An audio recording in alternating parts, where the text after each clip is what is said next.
Está no ar. Boa tarde. Gente que fala. Tem texto e direção geral do jornalista Fausto Camunha. Gente que fala. Reúne de segunda a sexta-feira formadores de opinião para discutir as principais notícias do dia. Gente que fala. Tem o selo de qualidade APCOM. Olá, olá, boa tarde. O programa Gente que Fala está começando ao vivo pela ONTV, a TV da internet, e também pelas redes sociais, Instagram, Facebook, nosso canal no YouTube, tudo à sua disposição para você acompanhar a nossa jornada de hoje, início de semana, até a 1 da tarde. Curta, comente, compartilhe a nossa transmissão, participe também pelo WhatsApp, fazendo perguntas aos nossos entrevistados de hoje. 973350038 é o número, 973350038, código 11 aqui em São Paulo. Eu sou o Mauro Friesman. Meio-dia em ponto, é segunda-feira, vamos iniciar, portanto, mais uma semana com saúde, com empenho, com dedicação aqui de todos nós, e vamos apresentar os convidados de hoje que vão debater e analisar os temas propostos por aqui.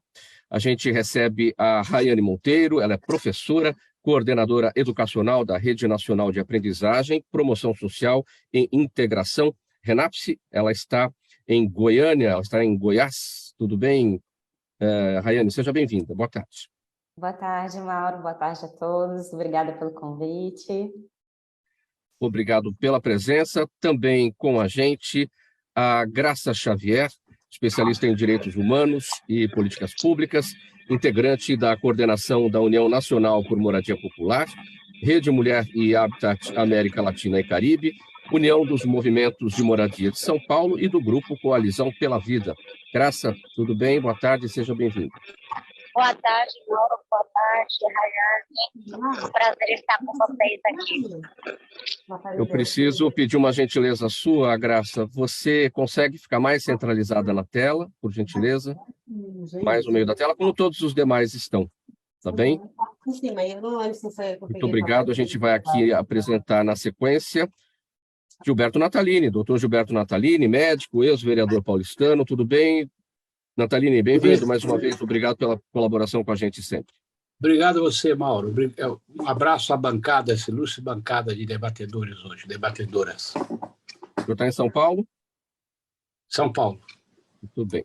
E também com a gente o Felipe Carmona, doutor Felipe Carmona, advogado, professor universitário, ex-secretário nacional de Direitos Autorais e Propriedade Intelectual da Secretaria Especial de Cultura do Governo Federal. Felipe Carmona, boa tarde. Como está? Tudo bem? Boa tarde, Mauro. Boa tarde, Rayane, Gilberto, Graça. Obrigado pelo convite para poder trazer mais luz a esse debate e que comece o show. Vamos lá, 12:02, nosso primeiro assunto de hoje, primeiro assunto desta semana. A Copa do Mundo 2022 começou ontem com o confronto entre Catar e Equador e, antes da bola rolar, o suntuoso estádio de Al Bayt recebeu uma cerimônia com shows musicais, mascotes dos torneios anteriores e um discurso sobre inclusão e diversidade proferido pelo ator Morgan Freeman. O pronunciamento ocorreu em meio às duras críticas que o país sede tem recebido por conta de violações aos direitos humanos e discriminação contra a comunidade homossexual. Rayane, eu começo com você a respeito desse tema. Não faltam questões polêmicas aí nessa Copa do Mundo do Catar, mulheres sob tutela masculina, esse ponto que eu destaquei agora, discriminação contra os LGBTQIA+, trabalho escravo em situação, né, análoga à escravidão, desses operários que participaram aí de toda a construção da infraestrutura para a Copa, enfim, diversas questões polêmicas. Como é que você avalia todos esses pontos?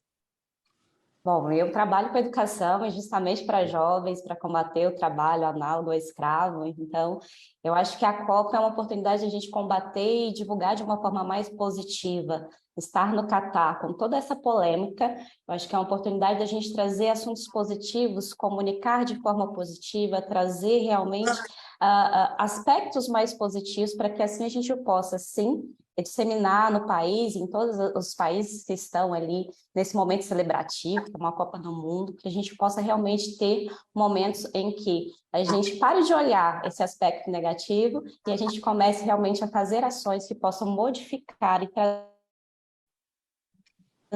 questões mais positivas para isso. Então, se falando de trabalho análogo ao escravo, eu acho que a aprendizagem, trabalhar um pouquinho assim com a juventude nesse sentido, dar poder e voz, é uma das formas para a gente combater. Você acredita que o mundo esteja de olho em todas essas polêmicas e que haverá uma reflexão a respeito? Eu acredito que sim, eu acho que a Copa vai muito além do futebol em si, dos jogadores em campo, né, em busca de gols e de levar a taça ao final do campeonato. A Copa é um momento de discutir vários temas, de trazer questões sociais. Então, acredito que todo mundo, apesar de sim, todo mundo querer levantar a taça, além disso, a gente quer comunicar e discutir os temas que cada região traz em si, na sua polêmica, na sua questão positiva, na sua questão social. Felipe Carmona, seu olhar sobre esse nosso tema, todas essas polêmicas envolvendo a Copa do Mundo do Catar. Eu concordo com a Rayane. Eu acredito que a Copa ele não fale só sobre futebol, ele fala sobre bem mais do que isso. Uma crítica às vezes, porque a FIFA, quando escolheu o Catar para poder sediar, sabia de todos esses problemas sociais que lá tem, e é um estado, vamos dizer assim, que tem a sua cultura própria, não é igual ao Brasil, que é miscigenado de várias culturas, e mesmo assim lá foi escolhido. Então, eu acho que a gente pode trazer à baila diversos temas que lá ainda está um pouco paralisado no passado, né? Eu até faço uma comparação com Cuba, lá na década de 50, 60 e 70, que também tinham diversas críticas à homofobia. Mas eu concordo, gênero no grau com a Rayane. Eu acho que a Copa ela serve para a gente poder trazer à baila esses temas bem latentes, para a gente poder conservar o passado, mas sempre com menos injustiça e igualdade social. Graça Xavier, tudo bem? Como é que está a sua conexão aí? Vamos ver se está tudo em ordem. Sua avaliação sobre nossas questões aqui. Parar a Copa no aeroporto com a guarda de parques, né? Bom, eu acredito, primeiro, que esse é um momento muito importante. Graça, a gente tem algum problema aí com o seu áudio, talvez esteja o problema no seu fone de ouvido aí, o microfone do seu fone de ouvido. Eu já segurei aqui, acho que agora melhorou, né? Melhorou? Vamos tentar, vamos seguir. Então, é importante, nesse momento de Copa do Mundo, discutir não só a questão do esporte em si, mas principalmente da visibilidade desses outros temas que de qualquer forma, aparecem no meio, como o racismo, como a exploração sexual, como a violência contra as mulheres, a violência contra a população negra. Então, é muito importante dar visibilidade, porque a gente vem percebendo que durante todos esses momentos de jogo de futebol, principalmente no exterior, ocorrendo muito caso de racismo e também de violência e exploração sexual contra as mulheres, né? Também a questão do LGBTQIA+. Então, esse é um momento que todos nós temos que ficar alerta, mas agradecer, inclusive, pela visibilidade e o debate acontecendo nesse momento tão importante, que é o momento da Copa do Mundo.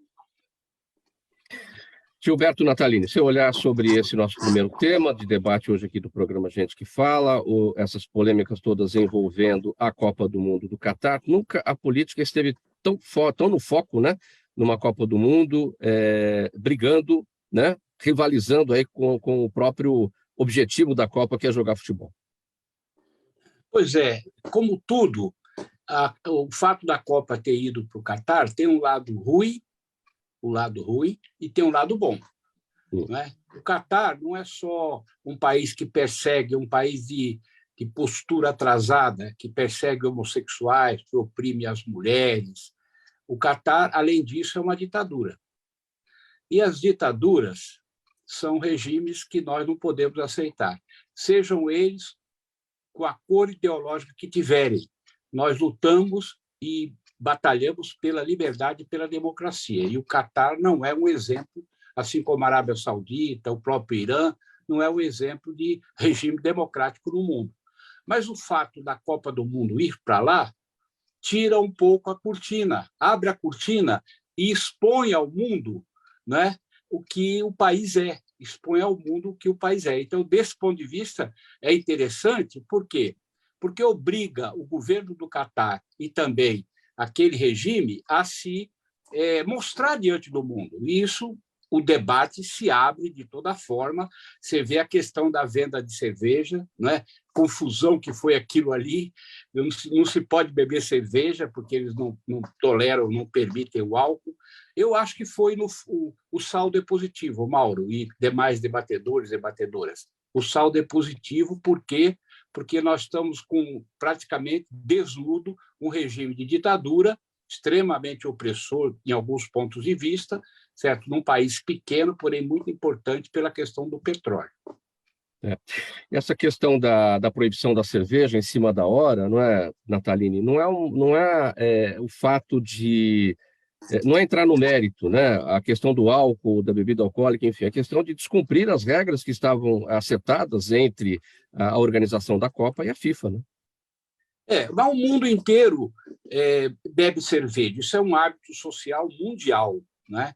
Então, na medida em que ele combinou que haveria o oferecimento de venda de cerveja, e na última hora, provavelmente, por pressão interna de religiosos, pressões culturais, políticas internas, ele voltou atrás, ele mostrou que o tipo de maneira como eles tratam as coisas. Eu acho que está sendo muito interessante. Eu estou muito curioso e estou acompanhando bastante, não só o futebol, mas também as relações desse tipo de regime com o restante do globo, do planeta. Sim, agora pela manhã, nessa partida que acabou agora, né, entre Inglaterra e Irã, os jogadores ingleses até se ajoelharam em protesto pela FIFA ter proibido o uso das braçadeiras com as cores do arco-íris. Os jogadores do Irã não cantaram o hino nacional em apoio aos manifestantes. Enfim, a gente está vendo dentro das quatro linhas do gramado uma política como nunca em uma Copa do Mundo está também sendo jogada. É um jogo aí de gente grande, né? Mas vamos em frente aqui, 12h11, com mais um tema aqui nessa edição do programa Gente que Fala. Graça, é o seguinte, São Paulo foi sede agora no final de semana do Seminário Nacional de Mulheres, organizado pela Secretaria de Mulheres da União Nacional por Moradia Popular, e contando com a presença de representantes do governo de transição e mais de 200 mulheres inscritas de todo o Brasil. O evento discutiu auto-organização, combate à violência contra a mulher e garantia de direitos como segurança, saúde e educação, além do acesso das mulheres à moradia digna. Como é que foi esse encontro? O que é que saiu de tudo isso? Algum documento? Como é que isso vai ser encaminhado? Graça. O microfone está fechado, Graça. Agora vamos... O seminário foi um seminário muito importante, pelo qual participaram mulheres de todos os estados da Federação Brasileira, mas também algumas delegações do exterior, como Argentina, Colômbia, Peru e Guatemala. Então, foram momentos que nós conseguimos debater com as representantes, as mulheres representantes da equipe de transição do governo Lula, mas também discutir direto a problemática nos territórios, né? Principalmente nesse ano de pandemia, nesse momento de pandemia, o índice de violência doméstica, feminicídio e criminalização nas periferias aumentaram muito. Então, o que nós fizemos também? Além de debater todas essas questões que vêm ocorrendo, mas também apresentar proposta para que possa mudar a vida das mulheres. Também apresentamos um projeto de lei, que é 42/16/2021, que discute o projeto de lei de autoconstrução e demais providências, que está no Congresso Nacional a ser debatido, e queremos sensibilizar os deputados federais e deputadas, né, o Senado, para que possa aprovar essa lei, pelo qual garante uma rubrica própria nos recursos da União, né, para que, igual à saúde, igual à educação, para que as mulheres não dependam simplesmente de programas de governo, igual vem sendo a vida inteira, como o programa Minha Casa Minha Vida, educação de Casa Verde e Amarela, que não vem atendendo, de fato, as famílias que precisam. Pela primeira vez no Brasil, o superávit está maior do que o déficit habitacional, ou seja, as grandes construtoras beneficiadas para construir moradia e as famílias que, de fato, precisam ter financiamento do governo federal, não tem um financiamento e não tem uma moradia digna para morar. E aí nós mulheres temos um tema, que a moradia é a porta de entrada para todos os outros direitos. A partir da moradia, essas mulheres conseguem ter uma outra visão e conseguir não só buscar ou acessar o direito à moradia, mas o direito à saúde, à educação e viver com dignidade, construindo aí o direito à cidade. Graça, vamos fazer uma coisa aqui. Eu não sei se é o seu microfone que está com problema ou se é a sua conexão que está comprometida e está bem complicado de acompanhar aqui o seu áudio. Se você tirar o seu fone, você consegue me ouvir? Vamos fazer um ensaio ao vivo aqui, vamos ver. Você consegue me ouvir? Consigo te ouvir sim, não sei se melhorou. Melhorou bastante. Eu achei que poderia ter ruído aí no aeroporto, poderia atrapalhar, mas me parece que está tudo bem. A gente te ouve melhor. Deixa eu te perguntar o seguinte: dentro de todos esses temas que eu destaquei aqui, auto-organização, combate à violência contra a mulher, enfim, e por fim, a moradia, qual é o tema prioritário nesse elenco? É a moradia? É o que você abraça desde cedo? Enfim, você tem uma luta aí pelos direitos humanos, mas você começou nessa trilha a partir do abraço à moradia digna. Esse é o ponto mais importante?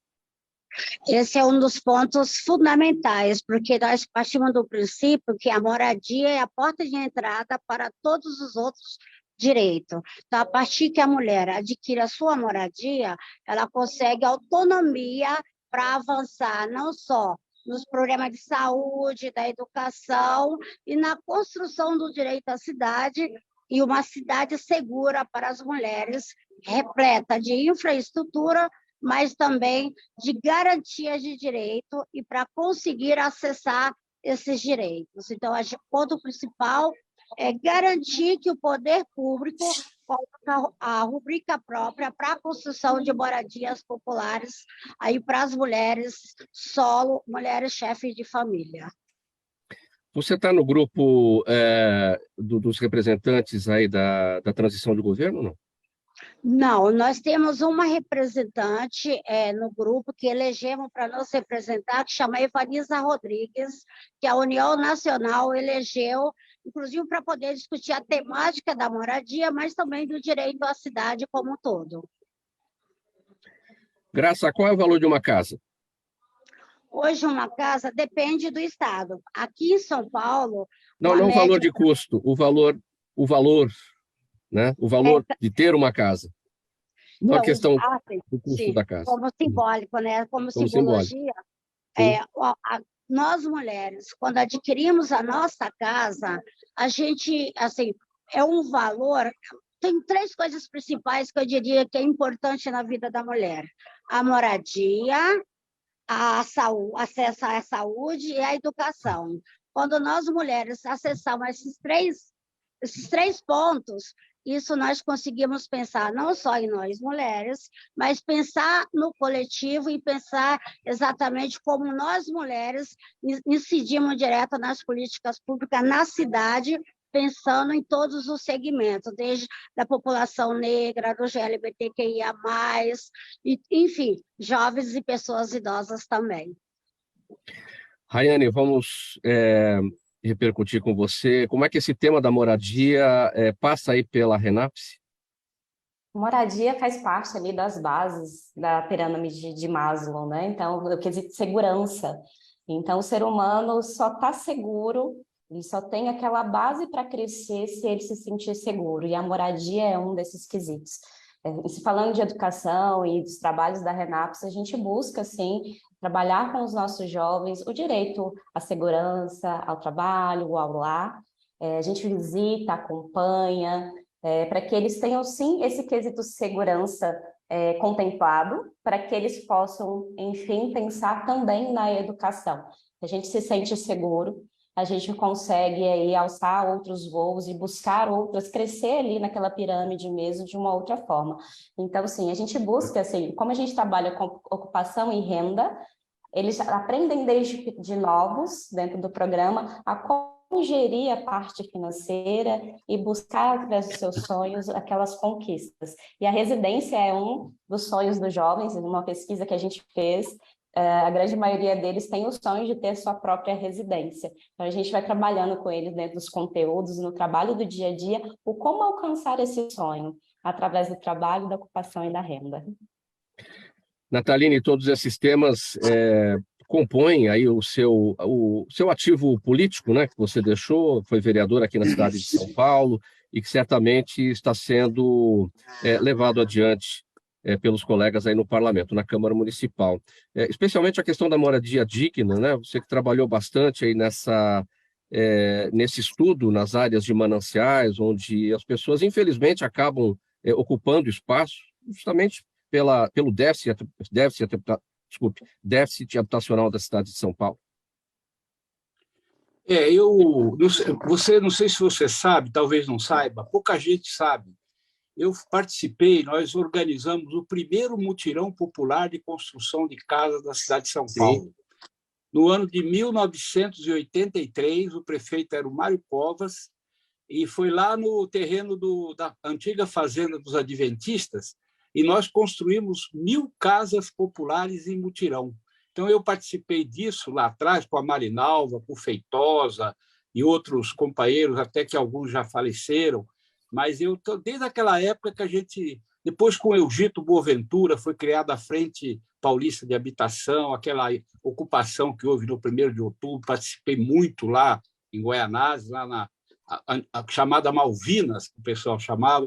Eu sempre tive uma relação muito grande com essa questão habitacional, porque conforme a Rayane falou, eu acho que uma pessoa sem um lugar, um teto para ficar, ele está faltando uma coisa muito importante na vida dele. Então, eu acho que a moradia faz parte de uma vida saudável, de uma cidade saudável, de um povo saudável e mais feliz. E tudo isso com cultura, não é, Felipe Carmona? De preferência. É exatamente isso. Eu concordo com o gênero, número e grau que a Rayane tem falado até agora. Eu acredito que através de trabalho, através de consciência, a gente consiga falar da importância de um lar, né? Não é apenas um teto, é um lar, um lugar para chamar de seu, que eu acho que é de suma importância. Para a nossa visão, a propriedade privada ela é sagrada.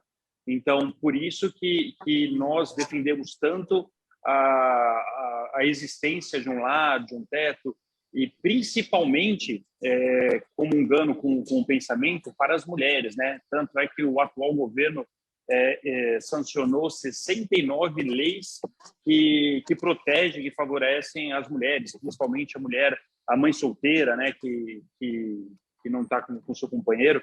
Então, nós concordamos gênero, número e grau. O lar é essencial para ter uma sociedade sadia. 12h23, programa Gente que Fala, pela AllTV, a TV da internet, estamos ao vivo. Também pelas redes sociais, Instagram, Facebook, o nosso canal no YouTube, tudo à sua disposição para você acompanhar essa nossa jornada, edição de segunda-feira do programa Gente que Fala. Olha, pessoal, a Constituição de 1988 criou o SUS, o Sistema Único de Saúde, é o mais completo, complexo, abrangente e generoso sistema de saúde pública do mundo, com a obrigação de fazer promover, prevenir, recuperar e reabilitar em saúde, em sistema federativo tripartite, integral, regionalizado, universal e gratuito. Os constituintes, porém, escreveram na lei a garantia de seu financiamento que vem despencando ano a ano e tem um gigantesco corte previsto no orçamento de 2023. Doutor Gilberto Natalini, bom, como é que fica esse entendimento aí para o próximo ano? A gente acompanhou aí no mês passado, por exemplo, o Conselho Nacional de Saúde denunciando a retirada de recursos do SUS para 2023, uma redução aí de quase 23 bilhões de reais. Qual que é o seu olhar sobre isso? O SUS é um sistema extremamente inteligente. Eu diria que é a proposta de sistema público de saúde mais avançado do mundo. Não conheço outro, nem o da Inglaterra, o pessoal fala muito, próprio Cuba, Canadá. O SUS é muito generoso, muito. Só que ele é subfinanciado. Sempre foi, desde o começo, desde 89, 90 e até hoje, e de uns anos para cá ele passou a ser desfinanciado, não é mais subfinanciado. Não é que ele ganha menos do que precisava para agir. Ele praticamente foram cortando as coisas do SUS e ele está deixando de atender. Por exemplo, na área do câncer, nós temos uma barbaridade, porque a pessoa que descobre um tumor maligno, ele não pode esperar 6 meses para consultar um oncologista e 1 ano para entrar em qualquer tratamento. O câncer avança e mata. Isso tem acontecido. O sistema de vacinação foi detonado no Brasil, e várias coisas. A cardiologia mais complexa, né? A cardiologia mais de aparelhagem, a mais cara, está também muito capenga. Enfim, eu vi desse orçamento desse ano, para você ter uma ideia, 61% de corte na farmácia popular, 39% de corte na oncologia, e vai por aí. Ou seja, 40 bilhões a menos do governo federal desse ano para o ano que vem para o SUS. Isso vai inviabilizar o SUS. Não é que vai desfinanciar, ele vai ficar meio paralisado, porque não tem como você, de um ano para o outro, tirar 40 bilhões de reais de um orçamento que vai chegar em 170 bilhões, quer dizer, hoje é mais de 200 bilhões. Né? Então, eu acho que é preciso, a gente tem conversado com vários amigos, né, pessoas que têm história no SUS e que estão com relações com o próximo governo, o próprio pessoal do Alckmin, e também dentro do PT, alguns conhecidos que nós temos, inclusive médicos, alguns foram ministros, para que seja revisto, né, na aprovação do orçamento, seja recomposto. Não é que vai recompor tudo que o SUS precisa. Isso vai demorar uma quantidade de tempo razoável. Mas aquilo que já tinha, precisa colocar, repor e dar uma gordurinha a mais, vamos chamar assim, para o SUS respirar o ano que vem. Senão, é carnificina, né? É mortandade. O povo não tem onde ser atendido. 160 milhões de brasileiros dependem exclusivamente do Sistema Único de Saúde. Ou ele funciona, ou é mortandade da população de tumores, de infarto, de outras doenças. Enfim, eu vejo com muita preocupação, mas eu estou com esperança de que seja resolvido esse assunto. Felipe Carmona, seu olhar, sua preocupação a respeito desse tema, o Gilberto Natalini falou do subfinanciamento desde o início, a preocupação dele em relação ao desfinanciamento, especialmente nessa fase em que a gente ainda dentro da pandemia, quanta gente descobriu agora o SUS, a classe média descobrindo o SUS como o grande plano de saúde de todos os brasileiros, 160 milhões de pessoas usando o SUS, pelo menos, né? Fora aqueles que perderam emprego, que tinham acesso a planos de saúde e vieram para o Sistema Único em busca de atendimento. Sua preocupação? Sim, não, eu concordo com o doutor. Confesso que eu não sou um expert, né, na área de saúde. Eu consigo falar um pouco da parte histórica, né? A redução do SUS ocorre desde 95, né? O Poder Constituinte originário, né? Lá de 88, quando fez a Constituição, ele falou desse financiamento. Ao meu ver, tá? Eu, por ser constitucionalista, eu falo o seguinte, né? Qual é a teoria que eu tenho?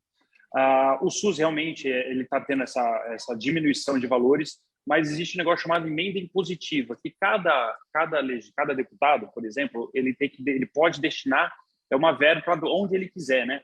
E 50% impositiva, dessa emenda impositiva, vai obrigatoriamente para a área de saúde. Então, no meu ver, o Poder Executivo, desde 95, ele viu isso como uma forma de conseguir o seu apoio no Congresso Nacional, né? Nós trabalhamos com o presidencialismo de coalizão. Então, a partir do momento que eles vão diminuindo, os deputados vão destinando a sua verba para a área de saúde obrigatoriamente. Só para título de curiosidade, cada deputado federal tem como obrigação destinar 50%. Então, se é 21 milhões de emendas impositivas, é um pouco mais de 10 milhões de reais cada deputado. Lembrando que são 513. Fora os deputados estaduais também, que eles têm as suas emendas impositivas. Aqui no estado de São Paulo, é em torno de 6 milhões de emenda impositiva, sendo que 50% obrigatoriamente tem que ir para a área de saúde. Mas eu não vejo isso com bons olhos, tá? Não acredito, não achem que eu estou defendendo esse corte, porque eu acho que toda vez que você tenta compor com o Congresso a partir de uma moeda de troca, você deixa de ser deixa um Estado sem identidade. Rayane, se olhar sobre esse tema, o financiamento do SUS despencando ano a ano, o desfinanciamento, né? Que caminhos temos para tentar recuperar? Eu vou ficar com a palavra que o Natalini falou, que é esperança. Eu acho que o SUS é um dos maiores programas que nós temos, uma lei muito bem elaborada.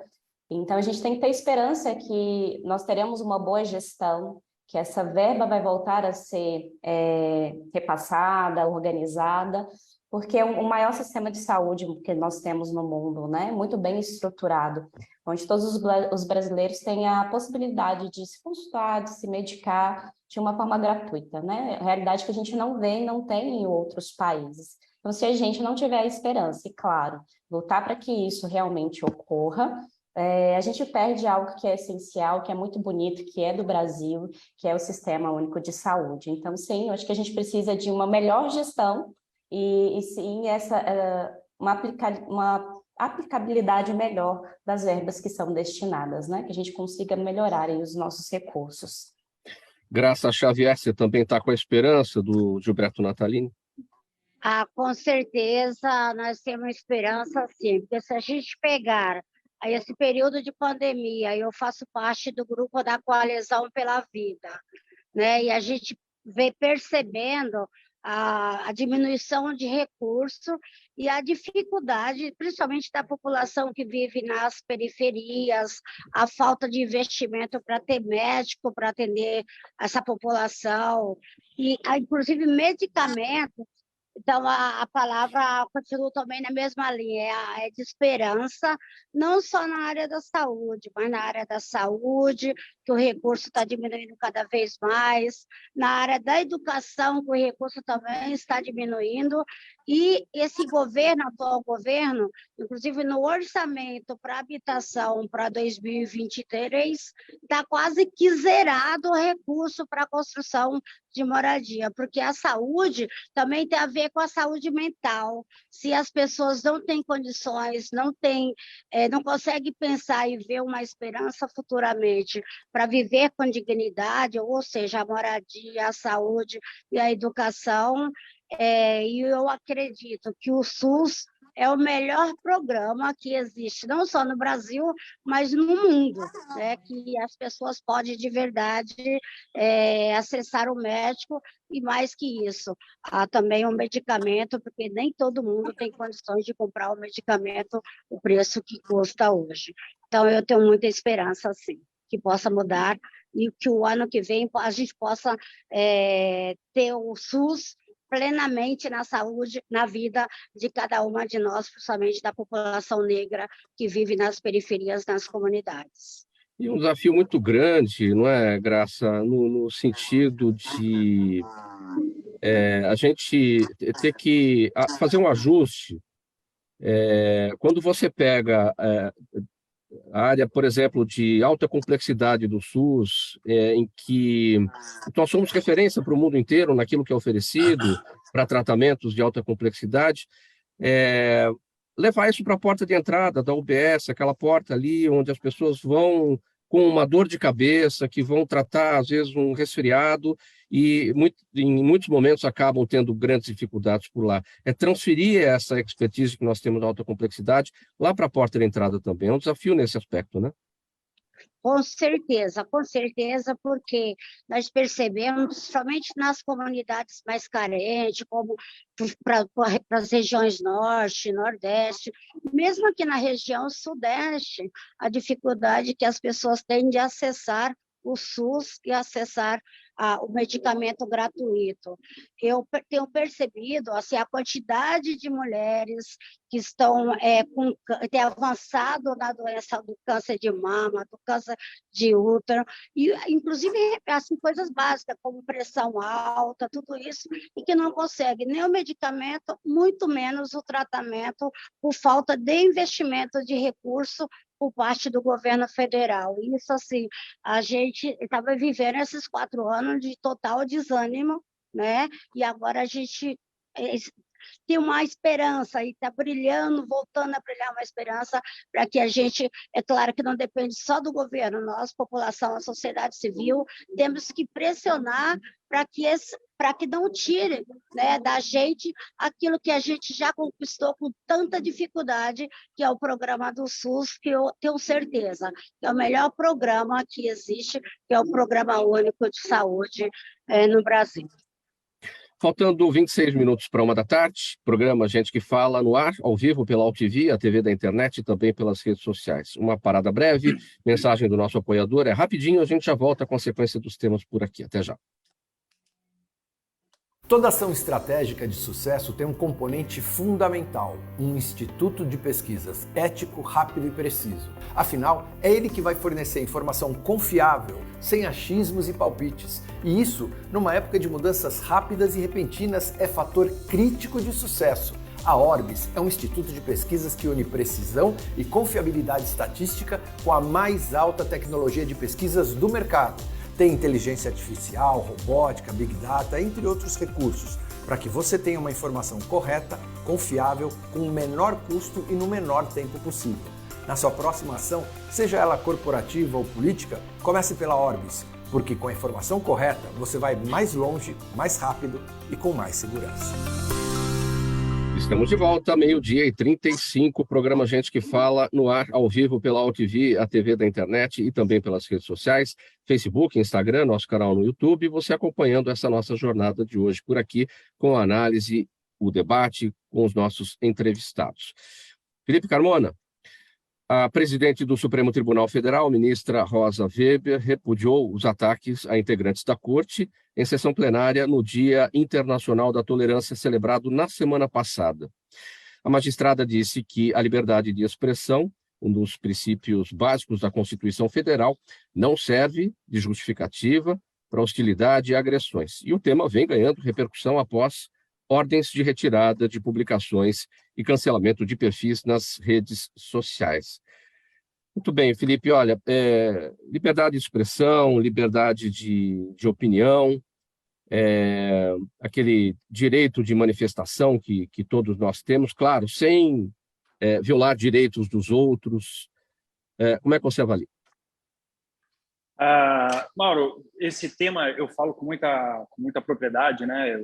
Foi a minha maior dificuldade e minha maior guerra que eu tive quando eu estive na pasta de secretário de Direito Autoral e Propriedade Intelectual. Vamos lá. A liberdade de expressão é um direito e garantia fundamental, né, previsto na cláusula pétrea, como cláusula pétrea, né, no seu artigo 5º da Constituição, lá no seu inciso 4, no seu inciso 6, lá no seu artigo 220, ele fala sobre a liberdade de expressão, livre manifestação da arte, a liberdade de pensamento, inclusive de imprensa.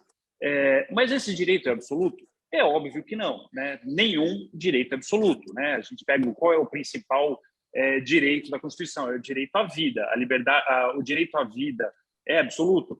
Não. Pasmem vocês que não sabem, dá uma olhadinha na Constituição, no Brasil, a pena de morte, em caso de guerra declarada, está lá na Constituição Federal. Então, se alguém vier me agredir, eu retruco, alguém vem para me matar, eu vou legítima defesa, é um excludente de licitude, nem sequer eu vou ser processado. Então, nem o direito à vida é absoluto, nem o direito absoluto. A diferença é que existe um negócio chamado devido processo legal. Toda vez que alguém comete algum crime, toda vez que alguém vai extrapolar o seu direito, o que acontece? Existe um processo, existe uma defesa, existe uma uma petição inicial, né, uma contestação, umas réplicas, audiências, enfim, aí tem um julgamento, aí depois do julgamento nós temos os recursos, né, pode ser um recurso de apelação, depois pode ser um recurso extraordinário, depois ou um recurso especial, tudo varia. Tanto é que até o direito à liberdade, né, vamos dizer, a liberdade de ir e vir, ele também não é absoluto. Se alguém comete algum crime, ele vai ser preso, só que depois do devido processo legal. Tanto é que em decisão não muito distante, colocou diversos criminosos para fora da cadeia, porque falou que só será culpado após o trânsito e julgado do processo. Então, a próprio direito à liberdade, ela só vai ser considerada tolhida após o trânsito e julgado do processo. Agora, toda vez que a gente vê decisões monocráticas sendo tomadas contra a liberdade de expressão, é óbvio, nosso ordenamento jurídico já prevê crimes de injúria, calúnia e difamação. Esses 3 crimes, eles são crimes de cunho privado, né? Uma ação privada, né? Tem 3 tipos de ações: ação penal pública condicionada, ação penal pública incondicionada e ação penal privada. Então, nada impede de entrar com processo e essa pessoa pode até ter a sua reclusão decretada. Porém, existe um devido processo legal. Não são as big techs, né, no caso, as redes sociais, que vão retirar discricionariamente e eles que vão falar se a pessoa ou não está sendo ofendida. É muito perigoso, porque toda a base de uma sociedade sadia depende da liberdade de expressão. E não venha falar assim, não, mas isso é uma moderação. Moderação não deixa de ser censura, porque senão vamos falar que lá na década de 70 também não teve censura na época da intervenção militar, existe uma moderação. Não, é censura que estão fazendo. Eu acredito que para não que seja considerado censura, tem que ter o devido processo legal.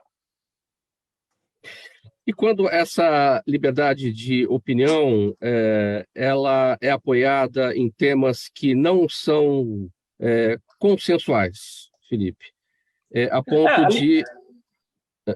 ponto de aquela opinião, aquela ideia apoiar, por exemplo, uma fake news? Então, mas o que é fake news? Jesus ressuscitou no domingo de Páscoa, é fake news? Existe uma comprovação científica sobre isso? O que é fake news? Dia 31 de março de 1964, o Congresso se uniu para poder ter a intervenção militar. O impeachment da Dilma Rousseff foi golpe? Eu falar que foi golpe é fake news? Afinal, o Congresso se uniu e votou para que ela seja impeachmentada. É muito difícil. O mundo inteiro, Mauro, uma coisa que a gente tem que colocar na cabeça, que o mundo inteiro, ninguém conseguiu definir o que é fake news, o que é opinião. Tá? Opiniões erradas ou falsas, né? Olha, a partir de hoje, se eu colocar café no olho, faz bem para catarata. Pô, isso é uma fake? Não, isso é um crime. Isso tem que ser punido como um crime. Então, esse novo termo que foi dito, né, principalmente na eleição lá dos Estados Unidos, né, fake news, é muito tênue. Nenhum lugar do mundo conseguiu definir o que é fake news, porque ele se confunde com opinião. Então, o que nós temos que fazer? Usar as leis já vigentes. Então, o que é crime vai ser punido como crime. Ele vai ser punido como um ato criminoso e tem que ser a rigor da lei, mas não discricionariamente, porque a partir do momento que nós tolhemos a fala de alguém, antes mesmo de ele falar, imagina isso, estamos tolhendo a palavra de alguém antes mesmo de ele falar, ou se ele falou uma besteira, que seja punido. Como que é ser punido? Processado, ele vai ter que contratar um advogado, vai ter que apresentar a sua contestação, enfim, tem todo um processo legal que deve ser respeitado, igual tirar a liberdade de alguém. Ninguém é preso dessa forma instantaneamente. Então, eu só quero que seja feito o mesmo tratamento para a liberdade de expressão. E quando a gente fala de temas não consensuais, a liberdade de expressão, o bem jurídico tutelado pela liberdade de expressão é justamente para proteger quem? Proteger quem fala algo fora da caixinha. Porque se todo mundo fosse pensar igual, não precisaria ter o princípio da liberdade de expressão. A liberdade de expressão é realmente falar, olha, vou dar um exemplo para você. Até 1992, a OMS, a Organização Mundial da Saúde, dizia que homossexualismo era doença mental. Tinha CID Código Internacional de Doença. E não, em um debate amplo, aberto, foi falado, gente, isso não é uma doença mental. Isso não é, tudo bem, então deixou de ser uma doença. Então, por isso que a gente fala, todo debate, ele leva um Estado a sempre progredir, a sempre crescer, e não ficar sempre uma verdade absoluta. Não, isso aqui é verdade absoluta, ninguém vai poder discutir sobre esse tema. Sim. Nataline, até onde vai a liberdade de manifestação, de opinião, de expressão?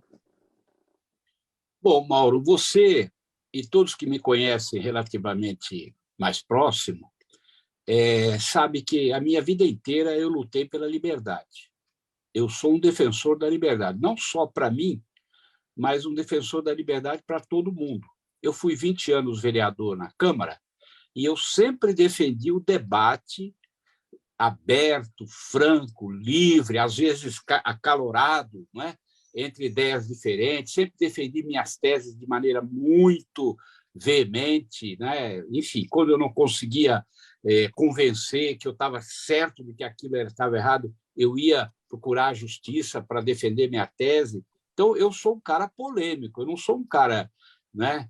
Mas a polêmica tem um limite, a liberdade tem um limite. Na hora que uma deputada corre na rua com um revólver na mão, atrás de uma pessoa desarmada, que se intocou dentro de um bar, isso é direito dessa deputada? Isso é liberdade dela ameaçar o outro com arma?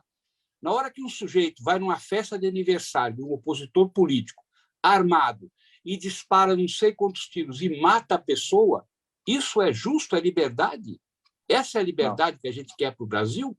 Pô, tá certo? Então, o que está acontecendo é um abuso do direito da liberdade.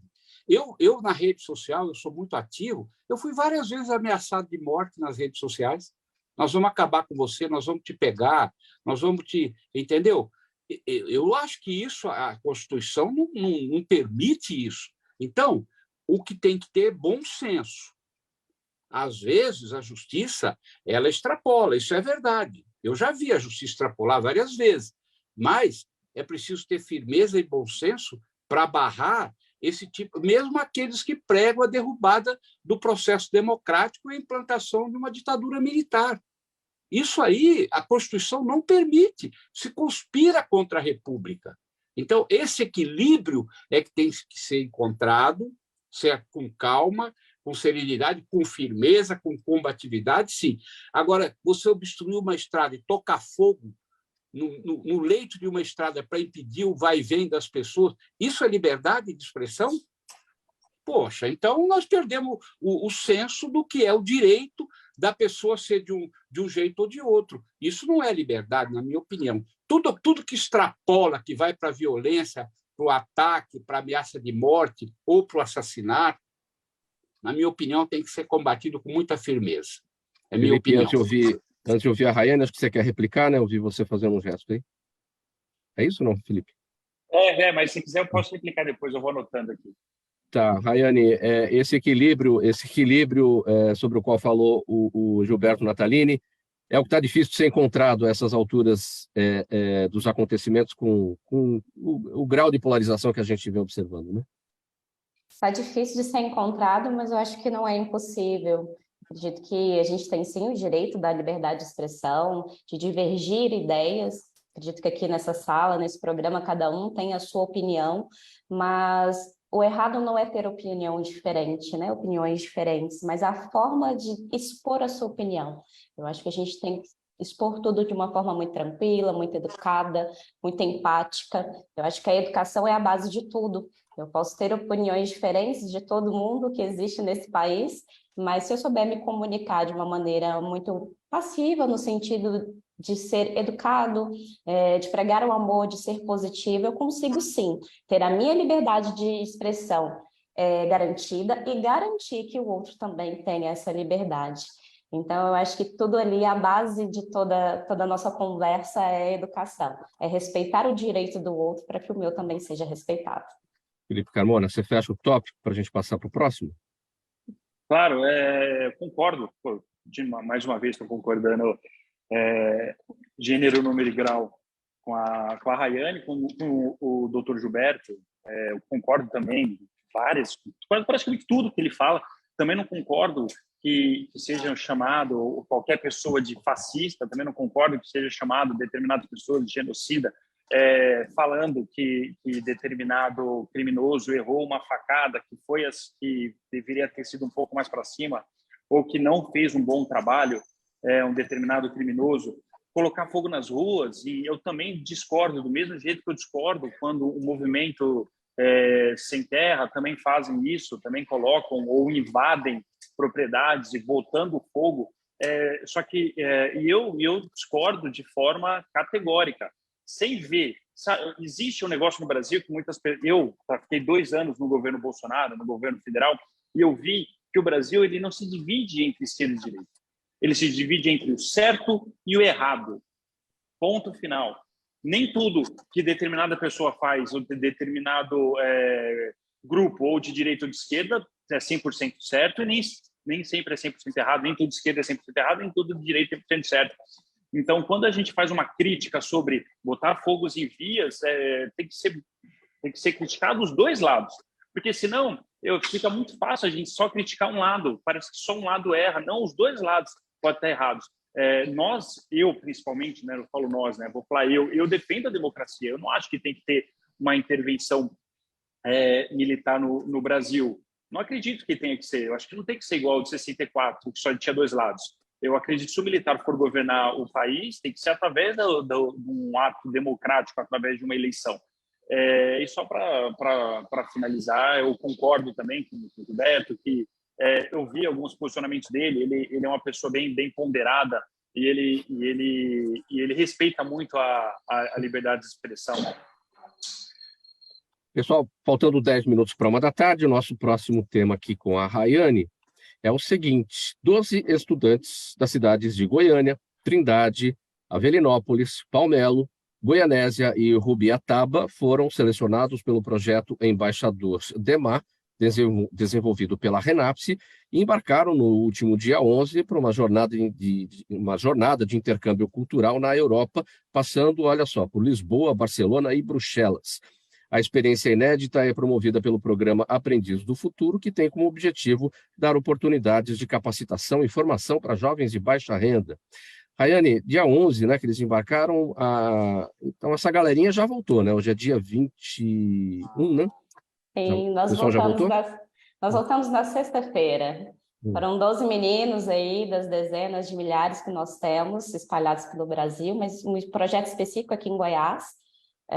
São 6.250 jovens, e 12 deles puderam representar aí o programa de aprendizagem. Todas as pautas tratadas aqui, a gente falou muito da teoria da segurança, né, da humanidade, né, das necessidades da humanidade. E a educação é uma delas, o direito ao trabalho é uma delas, e o programa trata justamente sobre isso. Nós contratamos jovens aprendizes de 14 a 24 anos e tem como pilar ali a educação, o trabalho, né, a ocupação e a renda. Durante todo o programa de aprendizagem, eles têm a oportunidade de fazer uma teoria, uma base teórica de temas como ética, né, o comportamento, bases administrativas, mas também sentir na prática, ali no dia a dia, em empresas, em órgãos públicos, tudo que eles aprendem conosco na teoria.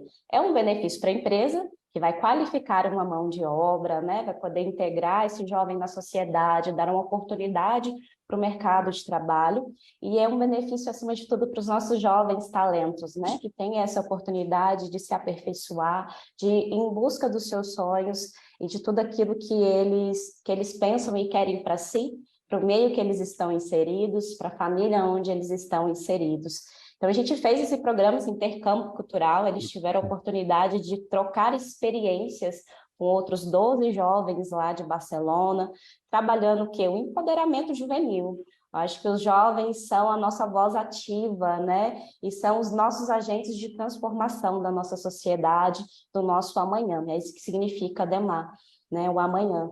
Então, eles são a nossa porta, são a nossa esperança. Então, eles tiveram esse momento de construir, de aprender, de poder trocar, para replicar aqui também para os nossos meninos no Brasil um pouquinho de tudo que eles puderam experienciar lá, com esse intuito de serem voz ativa, agentes de transformação para a sociedade. Desde quando acontece esse projeto? Quantas turmas já viajaram? Quantos jovens já foram beneficiados? E o futuro deles, como é que ficou? Como é que eles se encaixaram posteriormente no mercado? Esse é o nosso projeto piloto, viu, Maura? A primeira turma que viaja para o exterior. Tivemos turmas que já puderam conhecer alguns outros locais no Brasil, dentro dos seus estados, mas para a Europa foi a primeira turminha de 12. Eles ficaram uma semana, e com o pensamento de que o futuro deles está nas mãos deles. A oportunidade desse intercâmbio, que foi a seleção deles, foi por mérito deles, passaram por todo um processo seletivo, em 3 etapas. Então, eles entenderam que basta querer e correr atrás daquilo que eles querem, que eles conseguem sim alcançar. Eu acho que é isso mesmo que eles querem, assim, que eles aprenderam nessa viagem para o futuro. Tudo que eu tenho e preciso está comigo. E eu sou ali o protagonista da minha existência, da condução da minha vida. 12 estudantes, 10 meninas e 2 meninos, é isso? Isso mesmo, foram porque essa 10 moças. maioria avassaladora de meninas? Como tudo na vida, né? A maioria foi mulheres. Mas foi por seleção, assim. Hoje, sim, na aprendizagem a gente tem um grande número de meninas, mas, como eu disse, eles passaram por 3 etapas. E aí, na etapa final, ficaram aí, maioria absoluta, meninas e 2 jovens ali representando o grupo masculino. Mas, como eu disse, é porque eu acho que está ali uma corrente da vida que as mulheres estão dominando. Como é que vocês vão organizar os próximos grupos? Os próximos grupos vai ser da mesma forma. Esses meninos ficam ainda aí 1 ano conosco com essa missão de serem embaixadores. Então, eles vão replicar tudo o que eles experienciaram na Europa para os jovens aqui do Brasil, com temas, lives, visitas. E após isso, no futuro, a gente vai fazer uma seleção como a gente fez. Eles fizeram provas, a gente avaliou a escola regular, como que eles estavam em desempenho, avaliamos também o desempenho deles dentro do programa de aprendizagem para ser selecionados. Seguiremos com essa mesma estrutura. Pessoal, faltando 4 minutos para 1 da tarde, perguntas da nossa audiência por aqui. Só para dizer que a Graça Xavier precisou se desconectar. Ela estava no aeroporto, né, como todo mundo acompanhou. Chegou o momento do embarque, chegou o momento do voo dela partir, né? Então, ela acabou se desconectando, mas deixou um abraço aqui para todos e a gente agradece aqui a participação dela. A pergunta, eu vou começar então com a Rayane, já que ela está falando, está com a palavra. A Daniela Neves, está no YouTube, pergunta a sua avaliação. O que é mais urgente mudar na educação para que as escolas se tornem mais eficientes e até mesmo atraentes para os alunos? Eu acho que a forma de comunicar a educação, nós precisamos falar a linguagem dos meninos, dos nossos jovens, dos nossos alunos. Às vezes a gente tem um método muito tradicional, que funciona sim, mas usar só o método tradicional não atinge, não traz o engajamento do aluno na sala de aula. Então a gente precisa se comunicar melhor, entender aquilo que o meu jovem, o meu aluno precisa para que eu possa ensiná-lo. Eu acho que é isso que a gente precisa mudar de urgente, a comunicação. Nataline, Marina Moura no Facebook quer saber de você o seguinte: a cidade de São Paulo já tem sentido os impactos das mudanças climáticas? E o que podemos esperar desse verão? Aliás, você fez na Câmara na sexta-feira um seminário sobre esse tema, né? Fizemos na Câmara um seminário, a nossa conferência, né, 21ª Conferência de Mudanças Climáticas, e o tema foi exatamente isso, adaptação de São Paulo às mudanças climáticas. Eu quero responder a pergunta dela, que São Paulo já sofre isso. Nós tínhamos em São Paulo 200 pontos de enchente, hoje temos 700. Então, aumentou 500 pontos de alagamento por conta do volume e da violência das chuvas das mudanças climáticas. E já tivemos aqui momentos de estiagem, né, de escassez hídrica muito grande, muito perigosas. Então, nós estamos vivendo já essa questão. Infelizmente, a cidade não está preparada, devidamente preparada, com políticas públicas para enfrentar tudo isso. Está correndo atrás do prejuízo. A pergunta aqui do seu Jaime, do Jardim Bonfilholi. Seu Jaime, a sua resposta aqui é comprometida, porque a pergunta ia para a Graça Xavier, mas ela não está mais com a gente. Enfim, a gente não tem como levantar essa questão estimativa de carência de moradias populares em nosso país. Ou temos, Natalina, você consegue responder essa questão? Não, né? Olha, no Brasil pelo que dizem, é em torno de 2 milhões de residências para aplacar a urgência do problema. Esse dado eu não tenho com presteza, não posso afirmar. Talvez a Graça Xavier tivesse, mas infelizmente, seu Jaime, ela já não está mais aqui com a gente, por conta da necessidade do embarque, uma vez que ela estava lá no aeroporto. Felipe, o Lucas Monteiro, no Instagram, pergunta por que a coordenação da campanha de Jair Bolsonaro pediu ao TSE a derrubada de todos os perfis das redes sociais do deputado André Janones. Se eu não me engano, não foi o presidente Jair Bolsonaro, não foi nem a assessoria dele, foi o próprio PL, né, o Partido Liberal. Eu estou afiliado no PL, só que o PL não me representa, né? O meu partido é o Brasil. E eu acredito que isso vai de cada pessoa. Cada pessoa tem o direito de ingressar na justiça para poder pedir. Eu volto a defender o devido processo legal para derrubada. E não, por exemplo, é engraçado que fala assim, por que o partido do presidente entrou com ação contra o Janones por conta disso? Tá legal, entrou com ação. E diversos outros perfis que não teve nem ação e foi derrubado. Isso aí as pessoas não se perguntam. Você percebe que as pessoas eles ficam dentro de caixinhas, não conseguindo pensar fora delas, porque então também não critica, por exemplo, o Daniel Silveira, ou o Wesley Ross, que teve o seu perfil retirado. Não vou nem falar de Daniel Silveira, que ele falou aquelas coisas lá que eu não concordo que ele tenha falado, ou tanto o Lisboa, ou o próprio Mário Frias, ou o próprio André Porciúncula, que tiveram seus perfis retirados ou o seu algoritmo reduzido. Mas não, eu critico todo o tipo de censura, não só apenas um lado.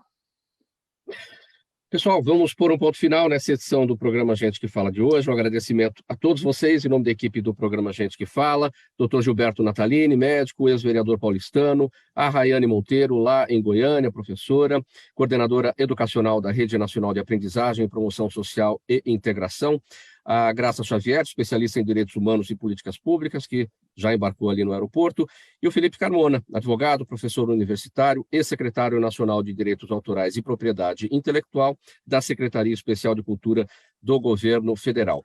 O programa Gente que Fala, realização sempre da ABCOM, na técnica da UlTV, o Sérgio Oliveira. Valeu, Sérgio, aí pelos trabalhos de hoje. Apresentação, minha, Mauro Friesman, pauta e redação, Pedro Schiavon, Zenilda Salvato, nossa diretora de produção, jornalista Fausto Camunha, nosso diretor-geral, na direção-geral da UlTV, o Alberto Luchetti, e você do outro lado, espectador, você internauta, a razão da nossa presença aqui todos os dias. Obrigado pela audiência, a gente se encontra amanhã ao meio-dia, ao vivo, pela UlTV, também pelas redes sociais. Abraço a todos.